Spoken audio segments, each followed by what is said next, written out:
انہوں نے نبی کریم صلی اللہ علیہ وآلہ وسلم سے پوچھا کہ کیا آپ پر کوئی دن احد کے دن سے بھی زیادہ سخت گزرا ہے؟ آپ صلی اللہ علیہ وآلہ وسلم نے اس پر فرمایا کہ تمہاری قوم قریش کی طرف سے میں نے کتنی مصیبتیں اٹھائی ہیں، لیکن اس سارے دور میں عقبہ کے دن مجھ پر سب سے زیادہ سخت تھا۔ یہ وہ موقع تھا جب میں نے طائف کے سردار کنانہ ابن عبد الیعلٰ کے ہاں اپنے آپ کو پیش کیا تھا، لیکن اس نے اسلام کو قبول نہیں کیا اور میری دعوت کو رد کر دیا۔ میں وہاں سے انتہائی رنجیدہ ہو کر واپس ہوا۔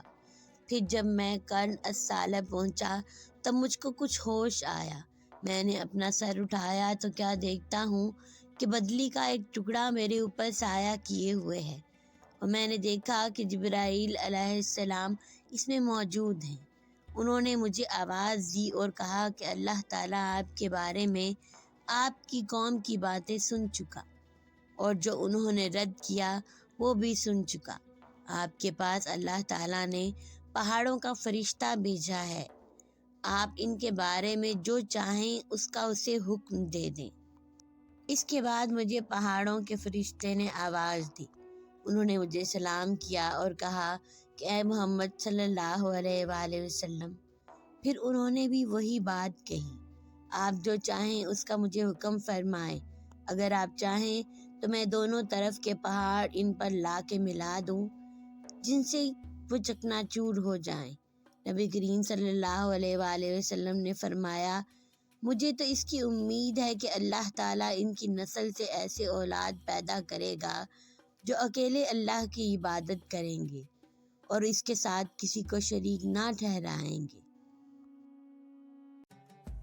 میں عبداللہ بن عباس رضی اللہ تعالیٰ عنہ کے پاس بیٹھا کرتا تھا۔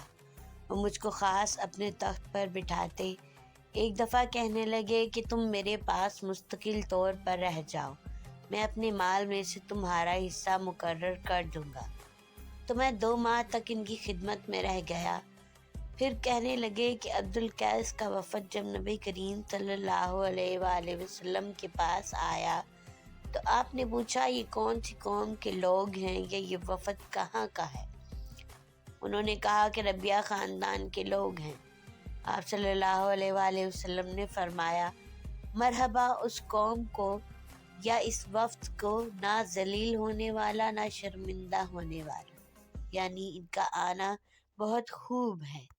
وہ کہنے لگے، اے اللہ کے رسول، ہم آپ کی خدمت میں صرف ان حرمت والے مہینوں میں آ سکتے ہیں، کیونکہ ہمارے اور آپ کے درمیان مضر کے کافروں کا قبیلہ آباد ہے۔ بس آپ ہم کو ایک ایسی قطعی بات بتا دیجئے جس کی خبر ہم اپنے پچھلے لوگوں کو بھی کر دیں جو یہاں نہیں آئے، اور اس پر عمل درآمد کر کے ہم جنت میں داخل ہو جائیں۔ اور انہوں نے آپ سے اپنے برتنوں کے بارے میں بھی پوچھا۔ آپ صلی اللہ علیہ وآلہ وسلم نے ان کو 4 باتوں کا حکم دیا اور 4 قسم کے برتنوں کو استعمال میں لانے سے منع فرمایا۔ ان کو حکم دیا کہ ایک اکیلے اللہ پر ایمان لاؤ۔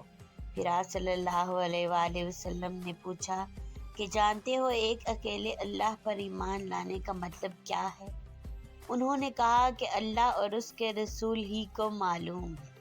آپ صلی اللہ علیہ وآلہ وسلم نے فرمایا کہ اس بات کی گواہی دینا کہ اللہ کے سوا کوئی معبود نہیں ہے، اور یہ کہ محمد صلی اللہ علیہ وآلہ وسلم اس کے سچے رسول ہیں، اور نماز قائم کرنا اور زکوٰۃ ادا کرنا اور رمضان کے روزے رکھنا اور مال غنیمت سے جو ملے اس کا 5واں حصہ مسلمانوں کے بیت المال میں داخل کرنا۔ 4 برتنوں کے استعمال سے آپ صلی اللہ علیہ وآلہ وسلم نے ان کو منع فرمایا۔ سبز لاکھی مرتبان سے اور کدو کے بنے ہوئے برتنوں سے، لکڑی کے کھودے ہوئے برتن سے اور روغنی برتن سے، اور فرمایا کہ ان باتوں کو حفظ کر لو اور ان لوگوں کو بھی بتا دینا جو تم سے پیچھے ہیں اور یہاں نہیں آئے ہیں۔ ابو بکر رضی اللہ تعالیٰ عنہ نے ان کے والد عازب رضی اللہ عنہ سے ایک پالان 13 درہم میں خریدا۔ پھر ابو بکر رضی اللہ عنہ نے عازب رضی اللہ عنہ سے کہا کہ ورا اپنے بیٹے سے کہو کہ وہ میرے گھر یہ پالان اٹھا کر پہنچا دے۔ اس پر عازب رضی اللہ عنہ نے کہا کہ یہ اس وقت تک نہیں ہو سکتا جب تک آپ وہ واقعہ بیان نہ کریں کہ آپ اور رسول اللہ صلی اللہ علیہ وآلہ وسلم مکہ سے ہجرت کرنے کے لیے کس طرح نکلے تھے، حالانکہ مشرکین آپ دونوں کو تلاش کر رہے تھے۔ انہوں نے کہا کہ مکہ سے نکلنے کے بعد ہم رات بھر چلتے رہے اور دن میں بھی سفر جاری رکھا، لیکن جب دوپہر ہو گئی تو میں نے چاروں طرف نظر دوڑائی کہ کہیں کوئی سایہ نظر آ جائے اور ہم اس میں کچھ آرام کر سکیں۔ آخر ایک چٹان دکھائی دی اور میں نے اس کے پاس پہنچ کر دیکھا کہ سایہ ہے۔ پھر میں نے نبی کریم صلی اللہ علیہ وآلہ وسلم کے لیے ایک فرش وہاں بچھا دیا اور عرض کیا، یا رسول اللہ اب آپ آرام فرمائیں۔ چنانچہ آپ لیٹ گئے۔ پھر میں چاروں طرف دیکھتا ہوا نکلا کہ کہیں لوگ ہماری تلاش میں نہ آئے ہوں۔ پھر مجھ کو بکریوں کا ایک چرواہا دکھائی دیا جو اپنی بکریاں ہانکتا ہوا اسی چٹان کی طرف آ رہا تھا۔ وہ بھی ہماری طرح سایہ کی تلاش میں تھا۔ میں نے بڑھ کر اس سے پوچھا کہ لڑکے تم کس کے غلام ہو؟ اس نے قریش کے ایک شخص کا نام لیا تو میں نے اسے پہچان لیا۔ پھر میں نے اس سے پوچھا، کیا تمہاری بکریوں میں دودھ ہے؟ اس نے کہا، جی ہاں۔ میں نے کہا، کیا تم دودھ دھو سکتے ہو؟ اس نے کہا، ہاں۔ چنانچہ میں نے اس سے کہا اور اس نے اپنے ریوڑ کی ایک بکری باندھ دی۔ پھر میرے کہنے پہ اس نے اس کے تھن کے غبار کو جھاڑا اور میں نے کہا کہ اپنا ہاتھ بھی جھاڑ لے۔ اس نے یوں اپنا ایک ہاتھ دوسرے پر مارا اور میرے لیے تھوڑا سا دودھ دوہا۔ آپ صلی اللہ علیہ وآلہ وسلم کے لیے ایک برتن میں نے پہلے ہی سے ساتھ لے لیا تھا اور اس کے منہ کو کپڑے سے باندھ دیا تھا۔ اس میں ٹھنڈا پانی تھا۔ پھر میں نے دودھ پر وہ پانی ٹھنڈا کرنے کے لیے ڈالا، اتنا کہ وہ نیچے تک ٹھنڈا ہو گیا، تو اسے آپ کی خدمت میں لے کر حاضر ہوا۔ آپ بھی بیدار ہو چکے تھے۔ میں نے عرض کیا، دودھ پی لیجیے۔ آپ نے اتنا پیا کہ مجھے خوشی حاصل ہو گئی۔ پھر میں نے عرض کیا کہ اب کوچ کا وقت ہو گیا ہے یا رسول اللہ۔ آپ صلی اللہ علیہ وآلہ وسلم نے فرمایا، ہاں ٹھیک ہے چلو۔ چنانچہ ہم آگے بڑھے اور مکہ والے ہماری تلاش میں تھے، لیکن سراقہ بن مالک بن جاشم کے سوا ہم کو کسی نے نہیں پایا۔ وہ اپنے گھوڑے پر سوار تھا۔ میں نے اسے دیکھتے ہی کہا کہ یا رسول اللہ، ہمارا پیچھا کرنے والا دشمن ہمارے قریب آ پہنچا ہے۔ آپ صلی اللہ علیہ وآلہ وسلم نے فرمایا، فکر نہ کرو، اللہ تعالی ہمارے ساتھ ہے۔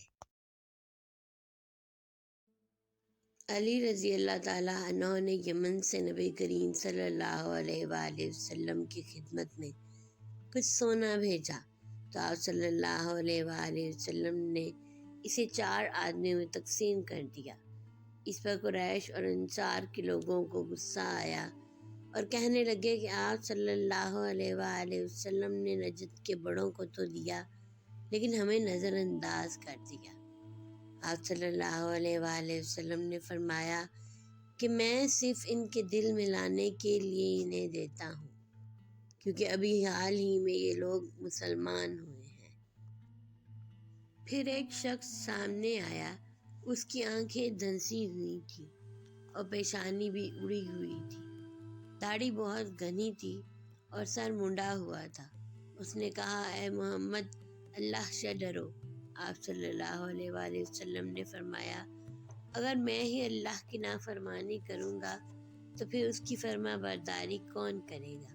اللہ تعالیٰ نے مجھے روئے زمین پر دیانت دار بنا کر بھیجا ہے۔ کیا تم مجھے امین نہیں سمجھتے؟ اس شخص کی اس گستاخی پر ایک صحابی نے اس کے قتل کی اجازت چاہی۔ میرا خیال ہے کہ یہ خالد بن ولید تھے، لیکن آپ صلی اللہ علیہ وآلہ وسلم نے انہیں اس سے روک دیا۔ پھر وہ شخص وہاں سے چلنے لگا تو آپ صلی اللہ علیہ وآلہ وسلم نے فرمایا، اس شخص کی نسل سے، یا آپ صلی اللہ علیہ وآلہ وسلم نے فرمایا کہ اس شخص کے بعد اس کی قوم سے ایسے لوگ جھوٹے مسلمان پیدا ہوں گے جو قرآن کی تلاوت تو کریں گے لیکن قرآن ان کے حلق سے نیچے نہیں اترے گا۔ دین سے وہ اس طرح نکل جائیں گے جیسے تیر کمان سے نکل جاتا ہے۔ یہ مسلمانوں کو قتل کریں گے اور بت پرستوں کو چھوڑ دیں گے۔ اگر میری زندگی اس وقت تک باقی رہے تو میں ان کو اس طرح قتل کروں گا جیسے قوم عاد کا عذاب الہی سے قتل ہوا تھا، ایک بھی باقی نہ بچا۔